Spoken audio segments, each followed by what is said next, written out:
I hope I've convinced you, in the unlikely event that you needed convincing, that it's really important to understand your customers. So let's dig a little deeper and answer the next question. How do we describe consumers?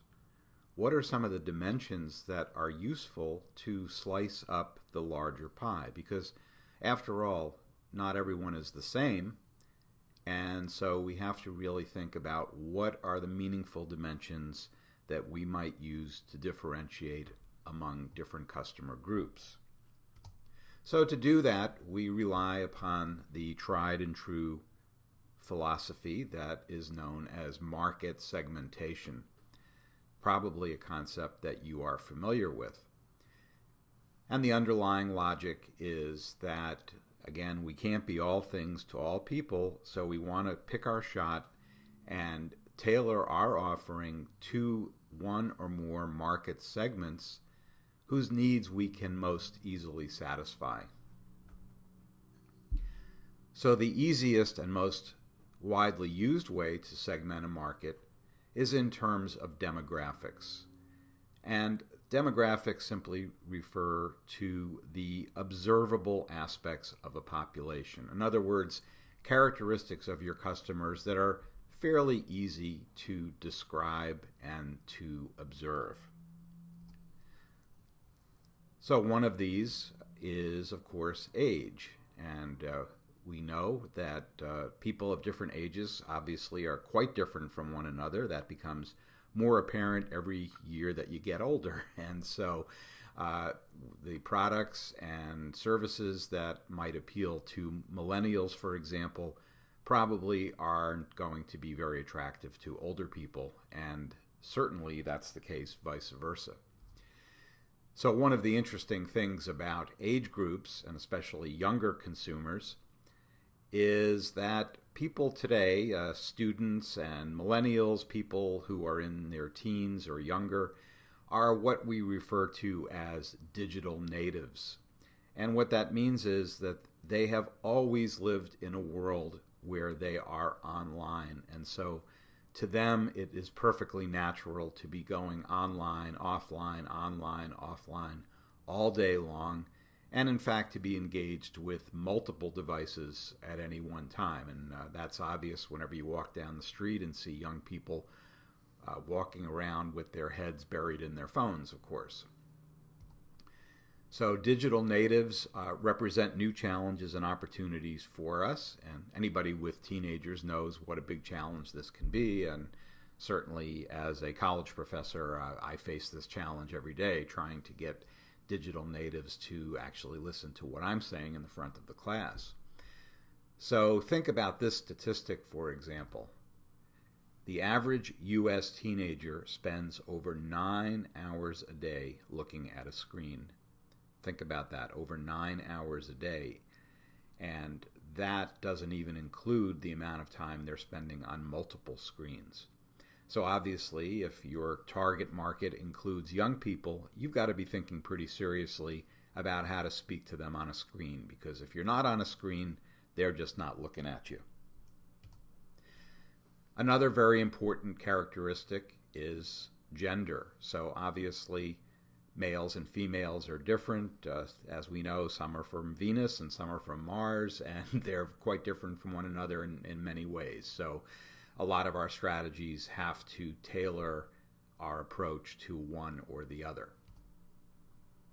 Family structure is something that marketers think a lot about as well. So an individual who is a certain age, has a certain income, but who has a family, for example, maybe with kids running around the house, is obviously a very different consumer than that same person who lives alone.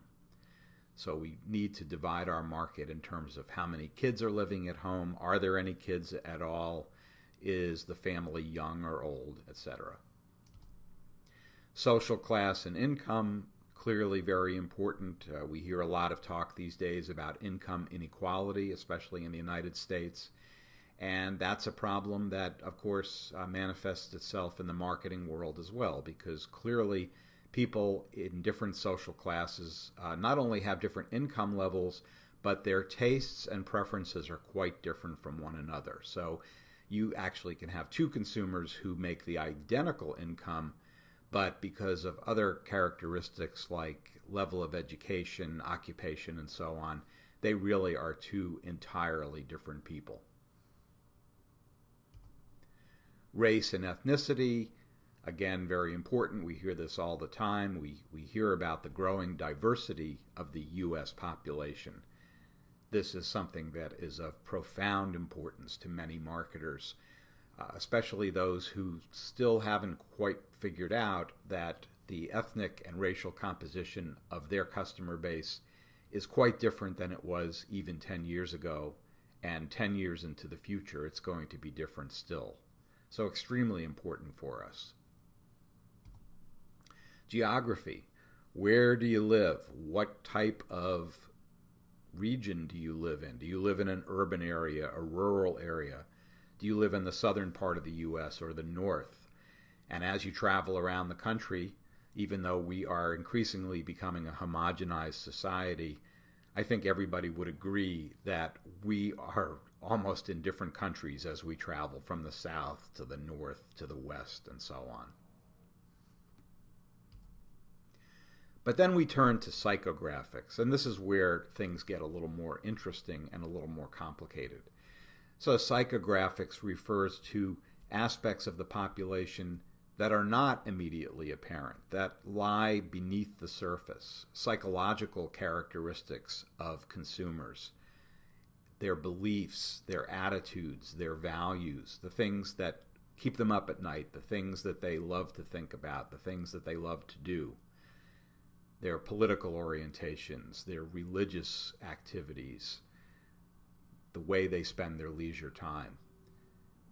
Again, you can have two demographically identical consumers and find that they are enormously different from each other because of the way they choose to express themselves, their values and beliefs, etc. And that's why simple demographic segmentation often is a valuable first step, but usually not sufficient to truly understand what goes on inside the mind of your customer. So one psychographic dimension is personality. We all have different personality traits. One obvious example is how extroverted people are. Some people are very outgoing. They love to really be a presence in the room, so to speak. If you're in sales, you're probably an extroverted person because introverted people don't really like making cold calls and talking to people they don't know. Traits like extroversion and introversion and many others often show up in terms of our preferences for different products. Our attitudes about various beliefs and behaviors, everything from smoking to politics, result in enormous distinctions in terms of our preferences for different brands. Our activities, how do we spend our leisure time? Are we active or passive? Do we have hobbies that take up a lot of our time and attention and money? These are very important as well. And also, of course, our behavior. And, as we like to say, the best predictor of future behavior is past behavior. So understanding how your customers behave is extremely important for segmentation strategies, and in particular, the need to identify your heavy user.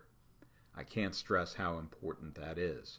Your heavy user, that is not necessarily in terms of weight, although that may be true for fast food heavy users, I guess, but in terms of the frequency with which they purchase your product. So we talk in marketing about the so-called 80-20 rule, which tells us that approximately 80% of your revenues are accounted for by 20% of your customers. Now, those numbers aren't set in stone, but it's fascinating to see how often they do line up fairly close to that ratio. The ratio itself doesn't matter so much as the recognition that your heavy user, someone who buys your product very frequently, is likely to be quite different in a lot of ways than your more casual user. We need to keep that in mind. It's quiz time. Let's have a quick quiz just to make sure that you've been paying attention and not reading a magazine or something while you've been listening to this little video. So here's an easy question for you. According to this merchant, the women who buy my apparel products tell me they want clothing that makes them feel confident in professional situations. So the need to use products to bolster low self-esteem, as in this case, is an example of which?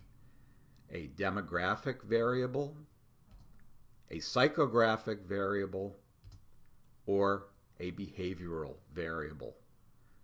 Make your choice, A, B, or C.